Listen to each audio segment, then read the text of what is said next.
प्रस्तुत श्लोक जो कि भगवद गीता के 2वें अध्याय का 9वां श्लोक है। यह श्लोक इस श्लोक में संजय कहते हैं कि जब अर्जुन पूरी तरह अपनी शंकाओं को प्रकट करके कि हे प्रभु, मैं युद्ध करने में असमर्थ हूँ, इस युद्ध से मुझे कोई लाभ नहीं होगा, इस युद्ध में मैं अपने गुरुओं को और अपने पितरों को मारूंगा, मार करके मुझे शांति नहीं मिलेगी, इस तरह बता करके जब वो शांत हो जाते हैं तो उसी के बारे में कहते हैं। संजय एवं संजय उवाच संजय बोले उवाच बोले एवं मुक्त्वा ऋषिकेशं गुडाकेशः परन्तप न योत्स्य इति गोविंदम उक्त्वा तूष्णीम बभूव है। तो संजय बोले कि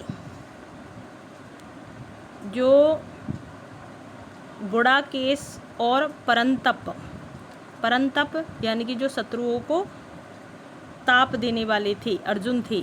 अर्जुन कैसे थे? पराक्रमी थे, तो वो दूसरों को शत्रुओं को ताप देते थे, उसके नाम से ही शत्रुओं को संताप होता था, इसलिए उससे परंतप कहा जाता था। एक नाम अर्जुन का गुडाकेश भी है।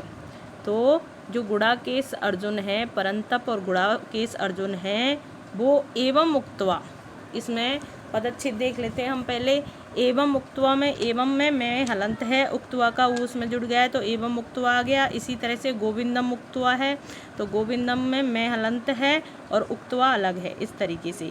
अन्य इसमें कोई ऐसा संयुक्त वर्ण नहीं है, संयुक्त पद। एवं मुक्त्वा एवं इस प्रकार उक्त्वा कहकर, किसको कहकर? ऋषिकेशम, ऋषिकेश भगवान श्री कृष्ण को कहा जाता है जो कि अंतर्यामी थे। ऋषिकेश जो अंतर्यामी थे और अर्जुन थे वो गुडाकेश थे। क्यों? क्योंकि वो निद्रा को जीतने वाले थे।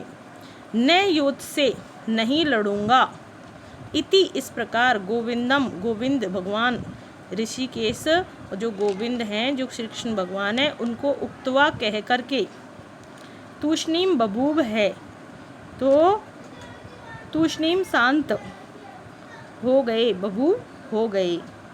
तो इस प्रकार हम इसका अर्थ समझ सकते हैं।